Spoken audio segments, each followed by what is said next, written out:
Qué gusto saludarle, muy buenas noches, bienvenidos a este programa para opinar. Esta noche estaremos con usted, Jorge Rocha, Juan María Naveja, su servidor, hablando de los temas de coyuntura, temas importantes que desde luego a nivel nacional. Les saludamos con muchísimo gusto a quienes nos ven en diferentes puntos de la República Mexicana. Jorge, ¿cómo estás? Muy buenas noches, Juan María. Muy buenas noches. Raúl, ¿qué tal? Buenas noches, buenas noches. Hay temas importantes y ¿qué les parece empezar en esta ocasión con la columna que publica en el periódico El Universal el señor García Soto, que toca un tema doloroso para todo el país, un tema que ha lastimado a muchísimas familias mexicanas y que sigue lastimando lamentablemente el tema de los desaparecidos.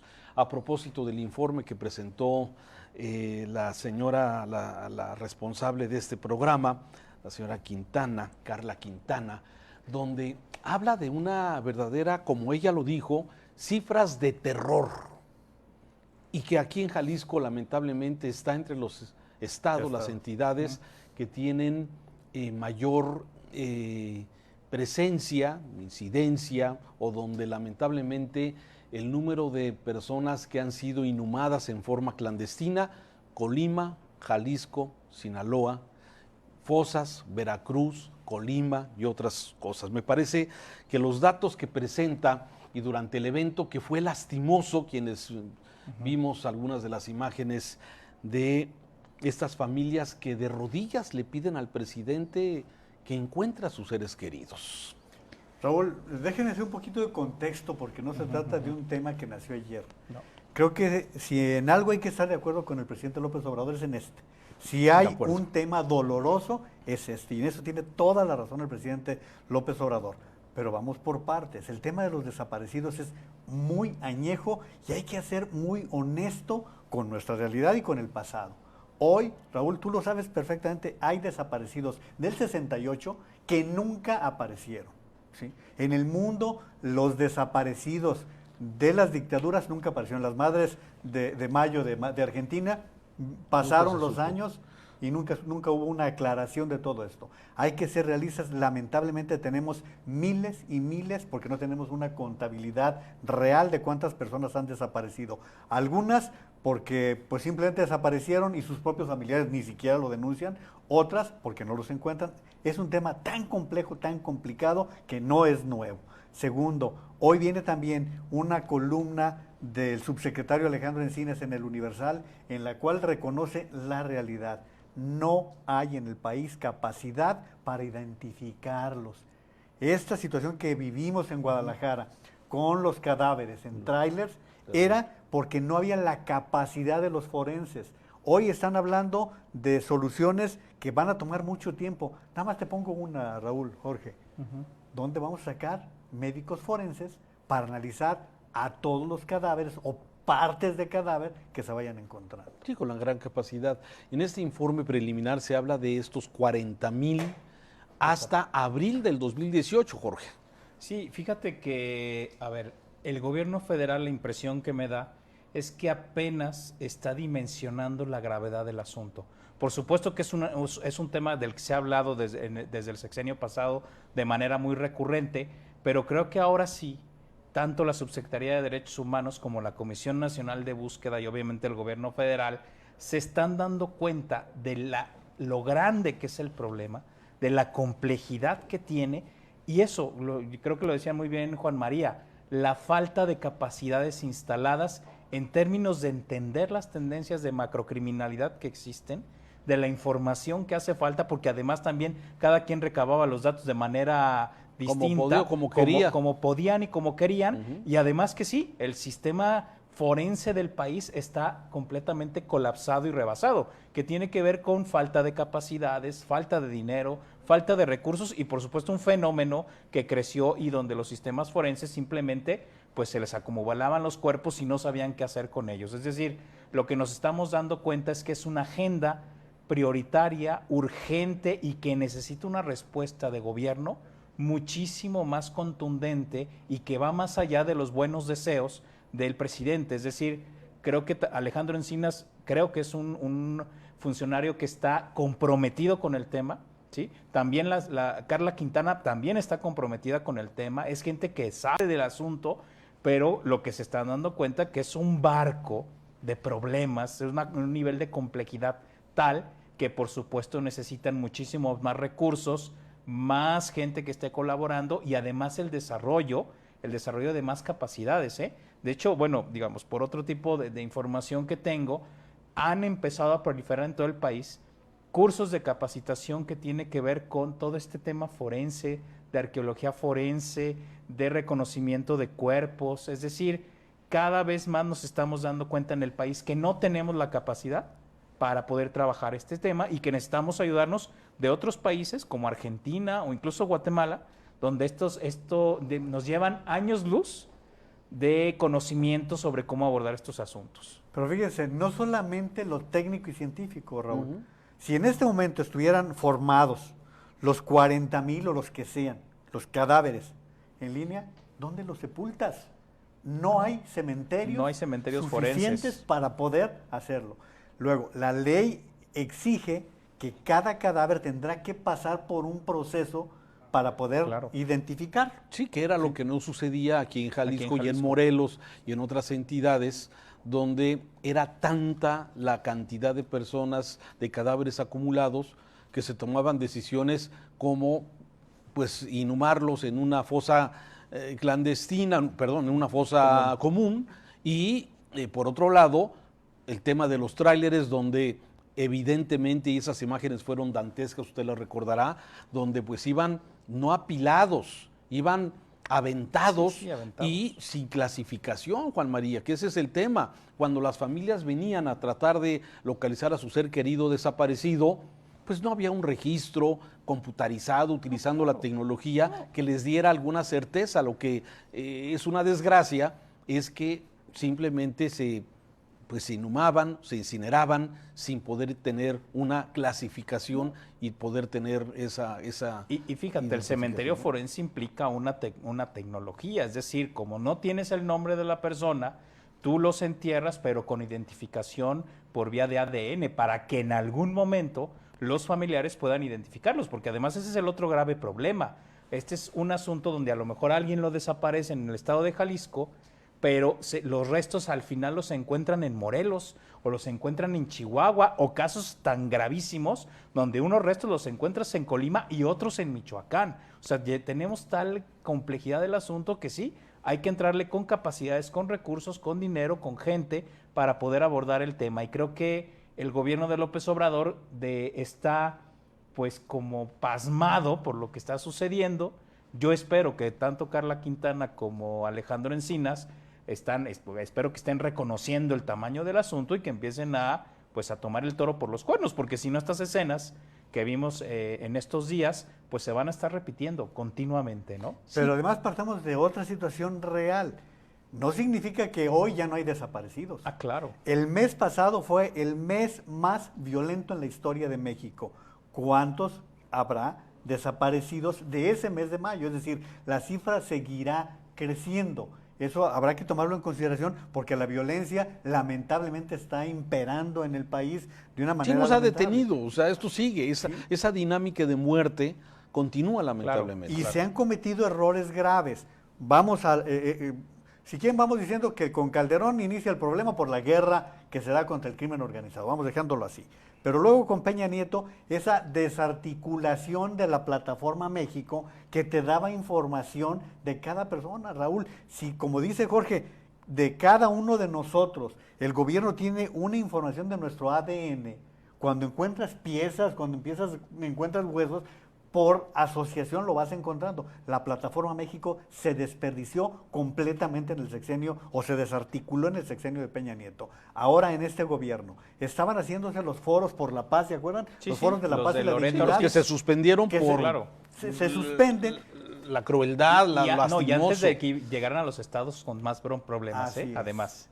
Y entonces ahí hay que recordar que se suspenden en julio del año pasado. Es decir, este gobierno perdió meses muy importantes de avanzar en un tema tan delicado. Estamos de veras ante una situación que duele mucho porque yo no me imagino, Raúl, que haya un dolor más grande que no tener a alguien a un hijo desaparecido o a un hermano, esposo, padre, sí, debe ser. Y aparte los vimos, o sea, en muchas partes del país, en Veracruz, por ejemplo, donde también la situación es gravísima a través de estos organismos como Solecito. Aquí mismo en Guadalajara, aquí mismo en la ciudad, hemos visto la glorieta de los niños héroes, hoy conocida como la glorieta de los desaparecidos. Me parece como, digamos, para ir cerrando el tema que el gobierno de López Obrador sí fue un tema que heredó, que visualizó, que me parece que el tema donde creo que el presidente, cuando le pide a la familia perdonar a los, que hizo una frase que fue: sin justicia no hay perdón ni habrá paz, le dijeron las personas, cuando él pedía perdonar, cuando una familia que no sabe dónde quedó su hijo o su hija. No, la primera pregunta es: ¿a quién perdonamos? Claro, desde ¿no? luego. Sería la primera. La primera, bueno, sí, va, pero ¿a quién perdonamos? ¿Quién es responsable de esto que está pasando?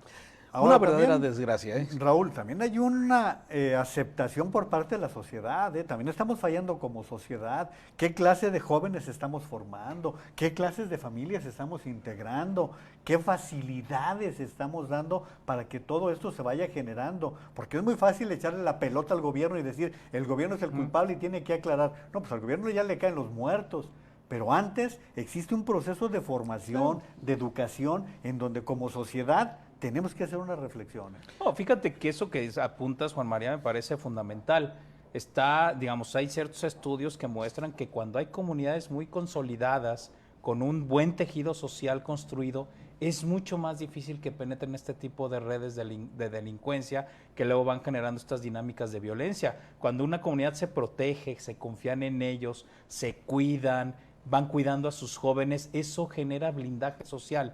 Y eso creo que es parte del camino que tenemos que empezar a recorrer como sociedad, y eso también a sancionar socialmente a la gente que se dedica a las actividades ilícitas, porque de repente nos hacemos de la vista gorda, dejamos que vayan a nuestras fiestas, los invitamos a los eventos, hacemos negocios con ellos. Es decir, ese tipo de sanción social tenemos que empezar a hacerlo con más fortaleza, ¿no? Sí, pero yo creo que de alguna forma el gobierno sí tiene una responsabilidad, coincido con ustedes, en el tema de organizar la búsqueda institucional, la identificación de cadáveres. Me parece que hay una falla institucional de muchos años que se heredó y que no es responsabilidad de este gobierno, pero como dices, o sea, estos son de los casos que me parece que sí se reconoce como una herencia terrible, pero que hay que avanzar más rápido. Sí. 400 millones de pesos, 40 personas dedicadas a esto, a la sistematización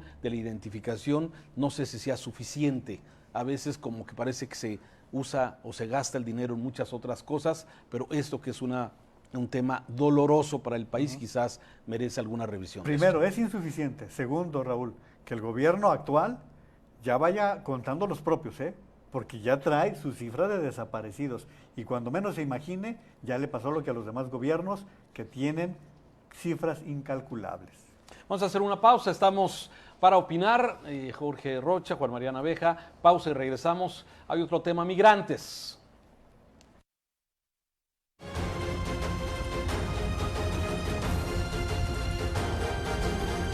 La amenaza de Trump, sus aranceles que siguen latentes y un acuerdo lastimoso. La Guardia Nacional.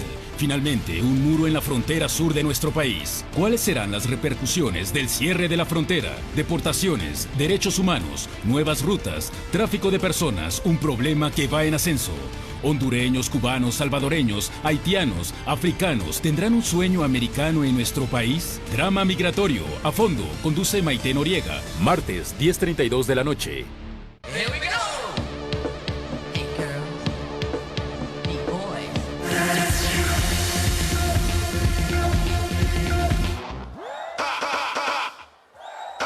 The Chemical Brothers, 29 y 30 de junio, en Big Box. Y disfruta de este concierto cuando y donde quieras por XView.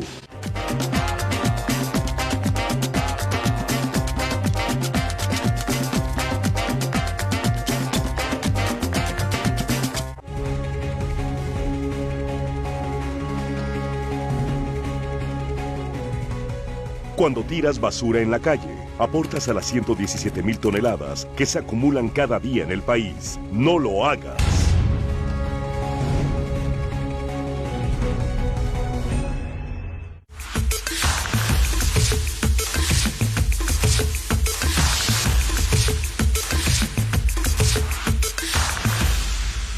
Una prueba, pues. ¿Así? Sí. 2x4. 12. La Colonia. Sábado y domingo, 5 de la tarde, en TVC. Pero es Puerto Viejo. En Espectáculos TVC tenemos los mejores invitados. Conocerás a detalle a tus artistas favoritos. Acompaña a Norberto Campos en Espectáculos TVC, jueves 5:30 de la tarde, en TVC.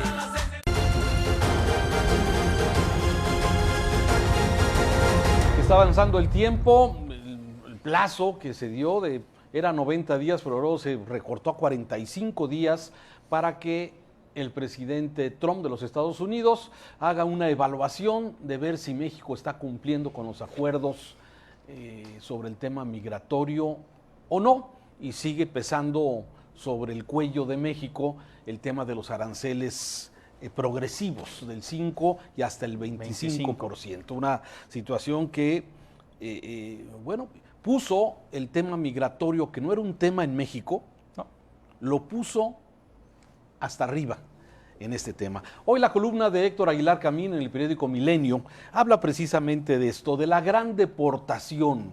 Y habla de una gran deportación que pregunta el periodista, el analista, pues, ¿qué está pensando Trump cuando habla de una gran deportación? Cuando ya, de acuerdo a los datos que se han publicitado, que se han dado a conocer sobre deportaciones a partir del 16 de junio, tenemos ya 12,500 personas que han sido deportadas, centroamericanos que entraron a México y que fueron regresados, por llamarlo de alguna forma. Se habla de 14,000 personas que van a ser regresadas, que están en proceso de solicitud de asilo político en los centros de no sé cuál sea el nombre correcto, donde en Estados Unidos, para ser regresados, de retención, ese es el nombre, gracias Juan María, para ser regresados a 3 albergues que se están preparando en Ciudad Juárez, en Mexicali y en Tijuana. Se habla de 14,000. Entonces, a ver, dice Aguilar Camín que dice, bueno, hay que tocar el tema, pero sin alarmarse. A ver, ¿cómo la No, ven? pero sí está para alarmarse. Claro. Otra vez vamos al contexto. Se da la reunión entre los representantes de los gobiernos de México y Estados Unidos. Inicialmente, en el documento, Raúl, lo dijimos muchas veces aquí en Mega Noticias, eran 90 días. El presidente López Obrador dice, yo pedí 90 días de gracia. Y sin embargo, Estados Unidos empieza a hablar de 45 como una primera evaluación. Y el compromiso de México fue colocar 6,000 elementos en la frontera sur para contener el flujo entre Centroamérica y los Estados Unidos. Pero ya vamos en más de 21,000. Hoy sabemos que el número entre las fuerzas que están en el sur y en el norte ya son más de 14,000 los efectivos que se encuentran destacados. Los que iban a combatir la violencia. Así es. Y el crimen. Efectivamente. Ya están ahora conteniendo migrantes. Y la semana pasada el canciller Ebrard decía la cifra que tú comentabas. Ya tenemos 14,000 personas que ha enviado Estados Unidos al compromiso de México de recibir aquellas personas cuya solicitud de asilo ya fue aceptada. El compromiso de México es ese. Persona que es sometida al análisis pasa a México a esperar el proceso. ¿Cuánto puede durar? 6 meses, 2 años, 3 años, lo que dure. Y mientras México les tiene que dar seguridad, servicios. Salud, educación. Y hasta chamba. Así, y trabajo. Y no puede deportarlos. Y así, tiene que estar en la zona fronteriza. Nada más para que usted se dé una idea. El domingo cruzaron de San Isidro a Tijuana 800 personas. Nada más ese día, para entrar al control de México. O sea que ya solicitaron su asilo. Y que ya los devolvió Estados Unidos. Y que vamos a estar aquí dándoles. Y nada más hablo Tijuana, Tijuana en un solo día. Bueno, pero también recordemos cómo México va a empezar a rebasarse en ciertas cosas. México dice, contamos con el apoyo y la simpatía de Estados Unidos, de la Unión Europea y otros países. Sí, pero la simpatía también se refleja en dinero. Y hasta ahora lo único que se tiene son 100 millones de dólares que se tomaron del Fondo Yucatán para apoyar a Centroamérica. 30 millones de dólares que la semana pasada el presidente comprometió con el presidente de El Salvador, Bukele, y bueno, pues no le dijo ni por qué, ni para qué, ni cómo le van a exigir cuentas de todo eso. Ahí se entregaron fácilmente ese apoyo para el desarrollo en El Salvador. Ahora bien, creo que a Héctor Aguilar le faltó espacio para especificar, este es el flujo de migrantes. Lo que preguntaba Raúl, ¿qué es la gran deportación? Es el anuncio que hizo el jueves Donald Trump en su Twitter, cuando anuncia, vamos por una gran deportación de 2,000 familias. Eso sí nos tiene que preocupar, porque está hablando de 2,000 familias que viven en todo el territorio de Estados Unidos y que son sujetas a deportación. De allí, Raúl, es muy probable que cientos o tal vez algunas 1,000 familias vengan a México, porque México tiene 11 millones de indocumentados en Estados Unidos. Entonces, imagínate que además del problema del flujo migratorio de los que están viniendo de Centroamérica, nos regresen a 500, 800, 1,000 familias que a qué vienen a México, ¿no? A ver, si recuerdan ustedes en las estrategias de campaña de Donald Trump, estaba que iba a deportar a 1 millón de personas. Así es. O sea, esa es una idea que trae Trump desde hace por lo menos 3 o 4 años en la mente. Por supuesto que hablando de esta gran deportación, me parece que eso es lo que está en el fondo, es decir, poder lograr llegar a esas cifras a decir sí, vamos a deportar a 1 millón de personas, donde por supuesto hay gente de Centroamérica, de México y de Sudamérica, pero imagínate lo que eso representa en términos de impacto político, sobre todo para las bases electorales de Donald Trump. Ahora, a mí me parece que la posición del gobierno de México en este tema ya es verdaderamente lastimosa.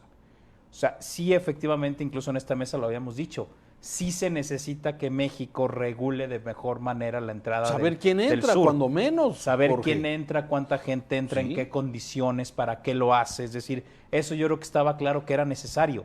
Pero lo que tenemos es un proceso militarizado de control de la frontera, que es distinto a un proceso regular, ordenado, donde tú sabes quién entra y quién sale y donde efectivamente puedes negar la entrada también a quien tú quieras de acuerdo a tus leyes. Pero lo que tenemos ahora es este proceso militarizado de control de migrantes que me parece totalmente violatorio de derechos humanos, que está generando las situaciones que vimos hace estos días, ¿no? De gente que se desespera y quiere cruzar el río Bravo y termina muriendo en el intento, literalmente, ¿no? Es decir, pues ya salieron estas comparaciones de aquel suceso, ¿se acuerdan? Terrible, de un niño sirio que en el 2015 moría en las costas europeas. Pues ahora tenemos imágenes de ese tipo también en nuestro país, en la frontera, en el río Bravo. Entonces, eso es terrible. Y me parece que México, efectivamente, y estando de acuerdo que hay que generar un control migratorio ordenado y respetuoso de los derechos, no podemos pasar esta lógica de vamos a retener y deportar migrantes para alcanzar el número que nos está pidiendo el señor Donald Trump, porque si no nos va a volver a amagar con aranceles. Eso me parece muy lamentable de nuestro país. Lo comentamos en su momento, o sea, para el presidente estadounidense me parece, y está creemos, no hay un límite. O sea, si México cede a esto, va a pedir más. Claro. Y si cede a eso, va a pedir más. Claro. Él está en campaña. Tal ¿sí? cual. Y aquí la oposición de México, yo creo que es una oposición complicada, ¿sí? Dice el presidente, y lo repitió esta mañana en la mañanera, luego de las consultas públicas que ha hecho, como la que hizo el fin de semana en Atlisco, donde insiste en que la gente le pide prudencia para el trato con los Estados Unidos. Yo creo que el presidente López Obrador tiene claro que con el presidente Trump tiene que ser cuidadoso, ¿sí? Ahora, ¿hasta dónde se habla de contener la migración y la otra militarizar nuestra frontera y convertirnos en el gran muro que a fin de cuentas es un muro humano? Que lo vamos a hacer. Claro, es un muro humano, pero colocado no en el norte, en el sur de Estados Unidos, sino en el sur de México. Pero ¿qué alternativa tendría? Es que tendría que haber un plan B para enfrentar todo esto que ya debería estar en marcha, Raúl. Por ejemplo, tendríamos que estar con un lobbying, es decir, con un grupo de especialistas que estén en todos los canales de Estados Unidos difundiendo qué está haciendo México, cuál es la realidad de la economía entre los dos países, y no lo está haciendo. O sea, cosas como esas, tan elementales, el acercamiento que se hizo para advertir los riesgos de los aranceles entre los dos países. Todo eso se tendría que estar preparando. Donald Trump el domingo da una entrevista al canal MSNBC en el cual dice: a mí no me gusta perder, yo no sé perder ni estoy preparado para perder, ¿sí? Y él va a hacer lo que tenga que hacer, y México es un blanco constante en campaña. Eso no hay que perderlo de vista por ningún motivo, y el presidente Trump está haciendo motivo de todo eso. Fíjense, hoy pasan cosas curiosas. Una, el vicepresidente Pence envía un tuit felicitando a México por estar haciendo las cosas muy bien. ¿Y saben quién lo retuiteó? Trump, que no retuitea jamás nada. Hoy en el diario de New York Times, raro, pero no en 8 columnas, en primera plana, en una de las notas más destacadas, ahí la estamos viendo en pantalla, viene lo que está haciendo México con respecto al flujo de migrantes. Es decir, estamos ante un problema en donde plan B, Raúl, el presidente López Obrador tendría que estar viajando en este momento rumbo a Osaka, Japón, para que en medio exponer el tema, simplemente exponerlo en la comunidad internacional. A ver, México está en esta posición. Y ¿sabes qué? Y la otra que hemos dicho, es decir, cuando tú le pusiste todos los huevos de la canasta a una sola relación comercial, y además donde tú estabas en desventaja, pues claro que te sometes a este tipo de presiones. Está clarísimo que este país tiene que abrir a otros canales de comercio internacional y fortalecer su economía interna, pero ahí yo veo al gobierno de México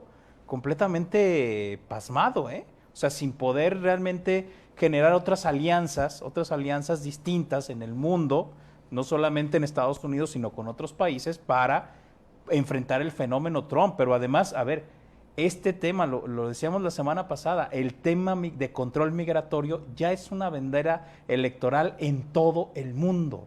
Entonces, sea Trump o sean otros, esto se va a seguir utilizando como bandera electoral, y eso no podemos dejarlo de ser. Pero para cerrar el bloque, después de este análisis, ¿qué alternativa tiene México? ¿Qué debe hacer México o qué nos espera en los próximos días? Bueno, primero tendríamos que enfrentar el problema migratorio, y se está enfrentando. Ya hemos hablado de muchos... pero con el ejército, con la Guardia Nacional, como ya vimos, separando a las familias en el sureste, debimos tener en el una frontera como la tenemos en el norte, en el sur, Raúl. Pero yo quisiera... O sea, control en el sur. Pero ordenada y respetando derechos. Ahora, pero respetando derechos es no dejándolos pasar, o dejándolos pasar como la política de puertas abiertas, que en un principio se invitó. Ese fue un error. Claro. Es que habrá quien dice: yo quiero asilo para entrar a México. ¿Ves si tienes las condiciones? Yo voy a Estados Unidos. Oye, no, pues yo no te puedo dar las facilidades porque vas a generar un caos, vas a generar un conflicto. O sea, cada caso verlo en las características que tiene.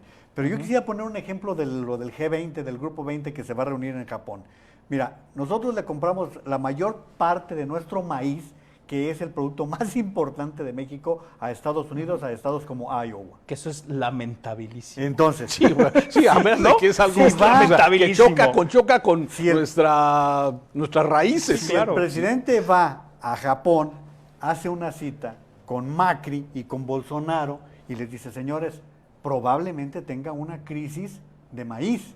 Necesito maíz. Argentina, ¿cuánto maíz me puedes enviar?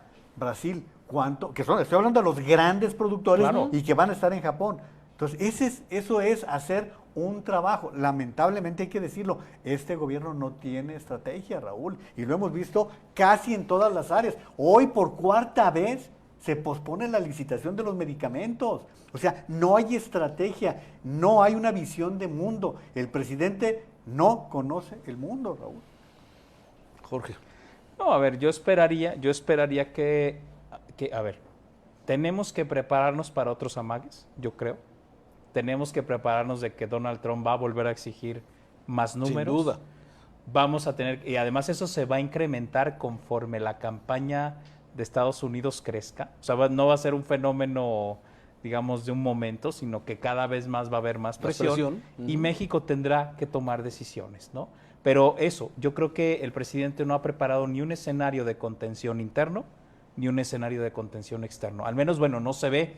A lo mejor lo están haciendo Sí, bajo la mesa. ojalá, pero no Ojalá. se ve, no se ve. No se ve. Vamos a hacer una pausa. Gracias a quien nos ve en TVC. Seguimos el Megacanal a nivel nacional.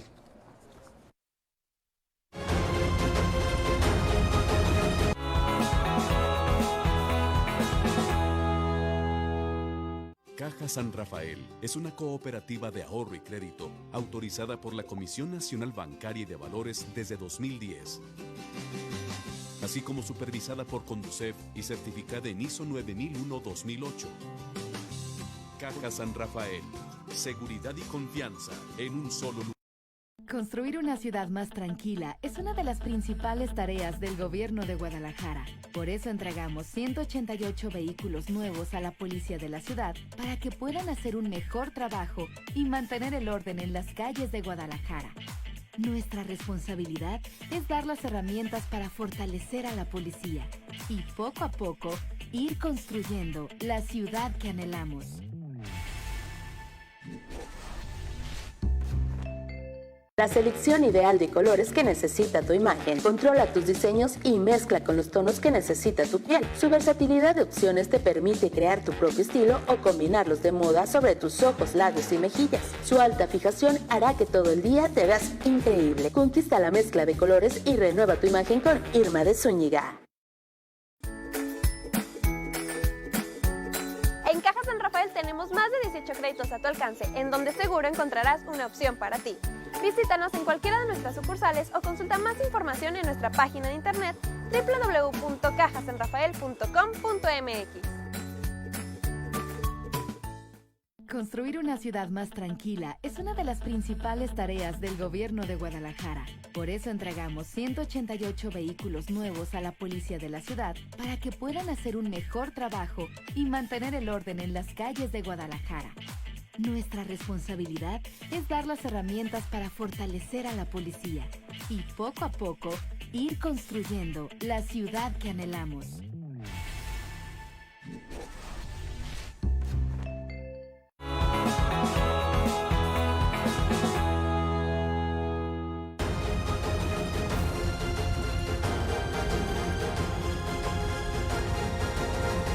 Agradecemos sus comentarios a través de nuestras redes sociales que aparecen ahí en su pantalla para poder tener este diálogo y desde luego tener su punto de vista, que siempre es importante al respecto.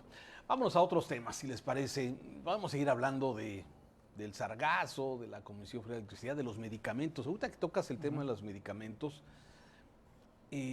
esta megalicitación, a mí me parece que el tema de concentrar las compras para lograr mejores ventajas, yo siempre lo he visto como algo positivo. Lo que no se consideró es la distribución, Juan María, Jorge. Sí que ese es el gran tema. Y ahora el gobierno está buscando incluso a los que fueron denostados por el presidente para que distribuyan los medicamentos. Para que o sea, participen en la licitación. pero ¿cuántos meses se nos ha pasado? Pues un medio año, tal cual. No vayan lejos. ¿Cuánto hace de la carta de Germán? Un mes. En un mes no se notan avances reales. Estamos hablando de algo muy serio, ¿eh? Es el medicamento que usted necesita en el Seguro Social, que usted necesita en el ISSSTE y que no le van a suministrar. Es decir, estamos ante un desabasto que ya está en marcha, porque dicen, no habrá desabasto. No, es que ya hay, ¿eh? Sí, claro. Ahora, ¿sabes que este modelo... Mejor no generalizado, pero ya existe. O este modelo que tú decías de le compro a 1, 2 o 3 porque me baja el precio, yo creo que a lo mejor incluso hay que poner en duda el modelo. Es decir, si tú vas generando compras a lo mejor sí muy grandes, pero más regionales, de antemano ya estás resolviendo el tema de la distribución. Y además, por supuesto que también las regiones acentúan un tipo de enfermedades y otro tipo no las tienen. Sí, es decir, claro. Si tú vas generando regiones para estas compras, también te ayuda no solamente al tema de a lo mejor no bajas tanto el precio, pero sí vas a tener una mayor distribución de inmediato y además vas a estarle comprando a los laboratorios lo que corresponde para cada región, porque en este país no nos enfermamos igual todos. Sí, y activas, ¿no? activas también la economía de esas generas zonas. mercado interno, Claro. mercado interno, vas impulsando economías más medianas, empresas más medianas. Bueno, de hecho, a ver, hablando del caso de Jalisco en industria farmacéutica, Jalisco era un estado donde había muchísimos laboratorios medianos. Ahora prácticamente de eso no quedó nada. Imagínense ustedes ahora donde tienes un montón de jugadores que además incluso por la misma competencia te pueden ofrecer mejores servicios y ellos mismos te llevan a los propios hospitales los medicamentos. Aquí están, porque yo los tengo a 10 kilómetros de distancia, ¿no? Y uno de esos jugadores que están en Jalisco muy cuestionado. Sí, que hoy en la mañanera volvió a preguntar, afortunadamente me doy cuenta que cada día hay más reporteros que cuestionan mejor al presidente. Sigue habiendo hoy... Lo de ayer en Quintana Roo fue excelente, ¿eh? Sí, a mí me parece, y hoy también hubo un reportero que dijo, oye, del tema Lomelí, que no se nos olvide. No, es que dijo que esta semana. Él dijo que esta semana, y hoy se le recordó, y ya se vio obligado el presidente a decir que le pidió a Jesús Ramírez, al vocero, que invite a la Contralora, a la Secretaria de la Función Pública, para que hable de este tema y de otros sobre el tema también de transparencia, y me parece que eso me parece positivo. Sigue habiendo muchos compañeros, híjole, que preguntan, pues que le dan la oportunidad al presidente de... Es que lamentablemente hay un grupo controlado por el vocero que va estorbando, va generando conflicto. Eso ya ha estado muy comentado por los propios colegas que son interrumpidos y no los dejan hacer su trabajo, ¿no? Ayer fue diferente en Quintana Roo porque eran reporteros locales los que estaban diciéndole, señor presidente, lo están mal informando, ¿no? Pero la parte mal diseñada en la estrategia, Raúl, no solamente puede haber un desabasto, están advirtiendo los de la red de distribuidores y de productores de fármacos que la licitación no debe ser primero internacional, que si la hacen primero internacional la van a impugnar. Imagínate que haya una impugnación. Imagínate el proceso judicializado, Dios mío. Entonces, estamos viendo situaciones que se pueden agravar de algo tan fundamental como son los medicamentos. Terrible. Y en temas, si les parece, entramos a temas locales. Hay un evento que en lo particular me preocupó el viernes pasado cuando se presentan estos eventos de ataques a elementos de la Fiscalía, que de acuerdo al fiscal fueron elementos que se presentaron en forma premeditada, fueron coordinados para atacar. Habla de 15 puntos o de 17 puntos que no sé de dónde salió esa información, pero es información que se dio oficial para poder actuar contra elementos de la Fiscalía en forma simultánea y meter en jaque a la autoridad. El gobernador del estado, Alfaro, ayer se reúne con los de la Fiscalía y dice voy a grabar lo que voy a decir, y activa una grabación en un video que se ha difundido donde hace una radiografía de lo que él observa, y en ese video hay esas declaraciones, hay temas preocupantes, ¿sí? O sea, el gobernador habla de que el Estado fue entregado al crimen organizado en el pasados gobiernos. No dice cuáles, ni dice cuándo, pero señala que hoy estamos pagando las consecuencias de esto. Sí que quizás muchos lo pueden suponer, pueden decir que es probable que esto hubiera existido, y el gobernador Alfaro dice no se va a negociar, no vamos a doblar las manos, y les pide a los elementos de la Fiscalía que actúen con la cabeza en alto. En otros temas, no sé si ustedes tuvieron la oportunidad de verlo. Fíjate que a mí en este tema me surgen varias preguntas. La primera es ¿qué significa que entregaron al Estado? Porque eso podría derivar en no tenemos control de varios territorios, que bueno, eso se ha dicho desde hace tiempo. Significa que todas las policías están coludidas, significa que hay gobiernos que están en manos de la delincuencia organizada. Ese entregar, ¿de qué tamaño es? ¿De qué tamaño es y qué significa? Para mí negoció con claro, ¿qué grupos? Significa negociar con estos grupos? Es decir, para el primer asunto que a mí me surge con mucha duda es ¿qué significa esta palabra? Porque obviamente es un tema que se puede entender de muchísimas maneras, ¿no? El segundo asunto es, por supuesto, quiénes entregaron al Estado y desde cuándo lo entregaron, ¿no? Uno de repente puede entrar en lucubraciones y decir, pues pasó desde hace cuánto o es un tema más nuevo. Sí, la segunda tiene que ver con eso, y si eso pasó, eso significan responsabilidades, por supuesto, ¿no? Claro. Ese es el segundo asunto. La tercera es, por supuesto que él habla en el video de que hay un ataque directo a la Fiscalía. La pregunta es, ¿qué está haciendo ahora la Fiscalía para que surjan estos ataques directos? Uno supondría que hay una estrategia bien focalizada que está desinhibiendo el crimen, pero eso uno no lo ve reflejado en las cifras y en la baja de violencia. Entonces, a ver, ¿por qué está ¿Cuál pasando? baja? Ajá, ¿Cuál baja? Exacto. ¿Por qué están haciendo para recibir este tipo de ataques? Esa es la tercera pregunta que a mí me surge. Y creo que efectivamente este video pues sí nos deja a todos como muy... A mí me deja muy preocupado porque estos tres asuntos pues necesitan bajar a concretos, ¿no? Déjeme hablar primero bien del gobernador. Uno, qué bueno que no se regresó a Chicago. No era una situación que obligara al gobernador a regresar de inmediato. Sí, porque se tenía contemplado regresar el sábado. Y el gobernador estaba en una situación atendiendo en un país en donde tenemos 4 millones de jaliscienses. O sea, no era un... Pero le ha tocado la mala suerte de que cuando suceden cosas está fuera. Pero mucha gente lo criticó. Es que dijo que parte del ataque fue por eso, ¿eh? O sea, Sí, que estaba premeditado que él estuviera que él estaba fuera. Que curiosamente ocurre en eso.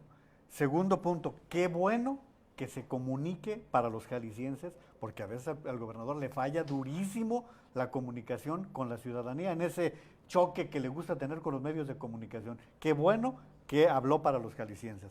Pero luego vienen las preguntas, y ustedes saben más que yo de esto. ¿Que el fiscal no es independiente? ¿Por qué el fiscal está detrás del gobernador en una alocución de este tipo? ¿Que no tendrían que ser escenarios diferentes? Porque yo entiendo que Alfaro no es el jefe de Gerardo Octavio Solís. Eso es lo que yo entiendo. ¿Estoy equivocado? Bueno, aceptaría... Buena reflexión. Debería ser un fiscal independiente. Se ha pugnado por tener una fiscalía independiente. Está hablando de gobiernos pasados.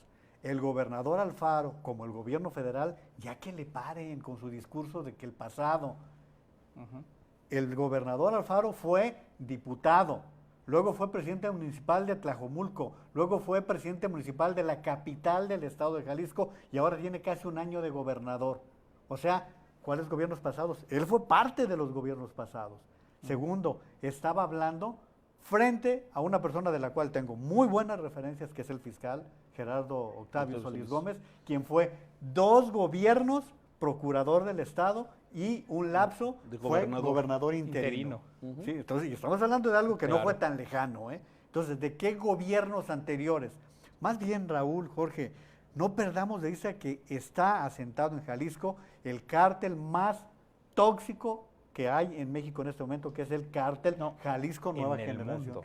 Esa es una. 2, nosotros, tú no estabas todavía en Guadalajara, Raúl, pero tenías mucha información. Son tiempos que vivimos con el cártel Guadalajara, que encabezaba Miguel Ángel Félix Gallardo, Don Neto, Caro Quintero, y que eran situaciones semejantes.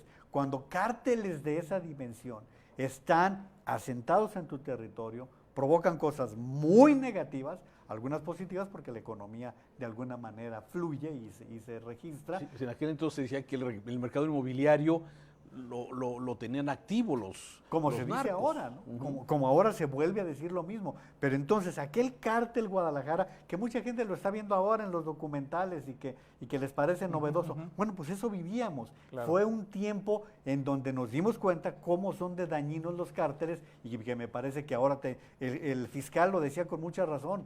Ahora necesitamos una acción de los 3 órdenes de gobierno, Raúl, es lo que decía Gerardo Octavio, que es importante que participen municipios, Estado y Federación. Ahora, también sabes que hay otra parte del video que resulta muy preocupante y es cuando el gobernador habla de que hay una fiscalía desmantelada, que hay una fiscalía debilitada, que hay una fiscalía que dejaron tirada. Es decir, esa parte a mí también me preocupa bastante porque si efectivamente estamos viviendo una situación de complejidad y de tendencias macrocriminales tan grave, pues necesitarías tener una fiscalía dotada de capacidades, con personal capacitado, con presupuesto, con mucho personal, con autonomía, con independencia, y parece que eso no existe. Y no solamente no existe, sino que ahora, por los dichos del gobernador, está siendo atacada por la delincuencia organizada. Es decir, estamos en el peor de los escenarios, porque tienes un Estado entregado a la delincuencia y tienes tu órgano que debería de controlar este asunto, lo tienes completamente debilitado. Es así, ese diagnóstico es muy preocupante. Pero fíjate que, y también tratando de entender y leer este mensaje del gobernador a los miembros de la Fiscalía, hemos criticado el pacto de impunidad que se supone hubo entre Peña Nieto y López Obrador. Pero aquí pareciera que también hubo un pacto. Un pacto. A ver, hasta el momento, hasta hoy, no ha habido un solo caso, ni uno, en donde se haya señalado, bueno, ayer el fiscal anticorrupción mencionó el caso de un funcionario del que fue director de la Comisión Estatal del Agua, que apenas se va a vincular. Pero el tema Cruz Esmada, del tema de las compras del C5, por ejemplo, 1,000 millones de pesos que se le invirtió el gobierno de Aristóteles Sandoval a través de esa licitación rara que hizo Salvador González Recendis, y que pues, no sirve, o sí sirve, o qué pasó, nadie sabe nada. No hay nada de nada. Al menos el gobierno federal trae el caso de Lozoya. Acá no hay y nada. más de 30,000 millones del tren. Están bien ejecutados, mal ejecutados. El tren todavía estamos en veremos. Estamos en veremos. O sea, yo creo que hay varias cosas. A mí ese video, ese mensaje que da el gobernador, además de las preguntas que ustedes ya han hecho, a mí también me llama la atención este tema. Se habla de malos gobiernos anteriores, de presuntos actos que fueron presumiblemente de corrupción, pero no hay acción, no se ve que haya realmente una intención de sancionar esos posibles actos que se han señalado. En fin. Además, a Enrique Alfaro tenemos 12 años oyéndolo hablar de los gobiernos pasados, ¿eh? Su lema de campaña ha sido criticar los malos gobiernos, cuando él ya ha estado en gobierno y sí podrá decir que ha dado buenos resultados. Bueno, pues habría que revisar qué tan buenos resultados, porque también tiene sus ángulos críticos como tiene sus ángulos positivos. Creo que en este caso, Raúl, Jorge, ¿cuándo se termina el plazo para que estén hablando del pasado? ¿Cuándo López Obrador va a asumir que ya son sus resultados? ¿Cuándo Alfaro ya va a cumplir un año, ¿eh? El gobernador ya se le acabó ese pretexto, porque cuando era diputado es que es el ejecutivo. Y cuando era presidente municipal de Guadalajara pues es que es el gobernador. Ahora ya no tiene margen de maniobra, ¿no? Entonces, efectivamente tiene que empezar a dar estos resultados. Y sí, el tema se está volviendo muy, muy, muy complicado. Y también las otras preguntas es, por ejemplo, ¿y el secretario de Seguridad? A ver, ese híbrido que hicieron en los años pasados de juntar Fiscalía con Secretaría de Seguridad, que entiendo que a eso se refiere el gobernador, o sea, que hubo una dependencia, un monstruo, un Frankenstein, que no sirvió. Pues no sirvió tampoco. Pero lo separaron ahora, ¿y ahora qué? Y ahora parece que quedó muy mermada las partes, ¿no? Hablando del operativo del viernes, yo observando las imágenes que hubo y que fueron difundidas de la captura y el abatimiento de estos delincuentes, presuntos delincuentes. ¿Y los policías? Sí, de los agentes que lamentablemente perdieron la vida en ataques previos. Pero sí, el operativo que fue mayúsculo, pero yo lo vi descoordinado, no sé, yo no sé nada de policía, pero de estrategias, pero yo mientras veía en las imágenes que algunos entraban como tipo francotiradores muy profesionales, yo veía otros que estaban como en la chacota, saludándose, y abajo de donde estaban balaceando esto, ¿no? No sé, se habla de que hubo descoordinación, yo la verdad es que lo desconozco, pero sí me parece que hubo una demostración y quizás lo ameritaba el hecho. A ver, vamos a ir con todo sobre la gente, pero ese tipo de coordinación con Secretaría de Seguridad, en la figura del doctor Macedonio Tamés, que se le ha sido cuestionado por los alcaldes sobre esta figura que está como arriba del fiscal, arriba del secretario de Seguridad, que es el gran coordinador, ha sido, no sé si operativamente esté funcionando. Son preguntas ¿Qué hacemos? No conocemos a... En esta crisis no apareció. No, para empezar. no. O sea, en esta crisis que yo creo que ha sido de las más graves en estos 6 meses, no apareció. Bueno, en esas imágenes, Raúl, ahí tendría que haber estado el secretario de Seguridad, que sí depende del gobernador, y estaba el fiscal, que tiene supuesta autonomía. Ahora, también como sociedad, ¿cómo nos quedamos, Raúl, cuando a un coto entran a hacer ese zafarrancho? No. O sea, la gente, ¿cómo nos quedamos los ciudadanos de a pie cuando a las puertas de mi casa pueden llegar incidentes de esta naturaleza? Fíjate, uno ahí en el ITES, un compañero que tiene sus hijos, sus hijas en una escuela muy cercana, ahí en Jardín del Edén, pues la notificación fue, pues los niños están pecho tierra y a ver a qué horas podemos ir por ellos. Imagínate la angustia. El drama. La angustia. Y claro que decíamos, pues capaz que las niñas van a tener que entrar a un proceso de por lo menos una terapia breve, porque pues no debe ser fácil que estés en medio de una cosa de ese tipo, ¿no? Sí, la verdad es que fueron casi 2 horas de diversos tipos de momento de balacera. Para terminar, si les parece, el tema de este accidente, que lógicamente terrible, un accidente que hemos visto las imágenes de las cámaras de seguridad, la velocidad, y luego datos de la Fiscalía muy erróneos, en que sí hay alcoholemia, que sí, en la sangre no, pero en la orina sí, y luego sí, pero no. Y una serie de errores desde mi particular punto de vista que generaron una serie también de incógnitas sobre la familia y los amigos indignados por lo ocurrido y que quieren sanción a esta persona que pudo ir ebria, que ahora ya no se sabe si iba ebria o no, pero si iba ebria o la velocidad con la que iba y ese accidente terrible, pues ha generado también mucha reacción y muchas reflexiones sobre el tema. ¿Qué les Fíjate que a mí en este tema lamento mucho que de repente escucho gente que dice es que es el problema del sistema penal acusatorio nuevo porque no nos permite. Y dices, a ver, está claro que en este caso hay dos agravantes que la ley señala que con esos agravantes esta persona ya no podía tener libertad bajo fianza. Y era el tema de la velocidad y de la alcoholemia. Pero claro, lo que te dicen es, pues es que si lo tienes que hacer por ley 1 hora después del asunto y la hiciste 5 horas después, a ver, ahí ese no es un problema de leyes ni de sistema, es un problema de una fiscalía que no hace bien su trabajo y entonces, claro, resulta que el señor puede obtener ciertos beneficios porque la fiscalía no integra un buen expediente. Pero no debería haber sido lo primero, lógicamente atender de sus heridas, pero lo primero es, ¿cómo andas? Pues sí. Sí, claro. No, y después de que vimos el video, que además, ojo, el video lo ofrece la familia, no la fiscalía. Por Dios, después de ver eso dices, a ver, ¿cómo es posible que no anticipes lo que tienes que hacer? Y luego vienen cosas que parecen ligeras o intrascendentes, pero otra vez Guadalajara, Jalisco, le da la vuelta al mundo por hechos como este.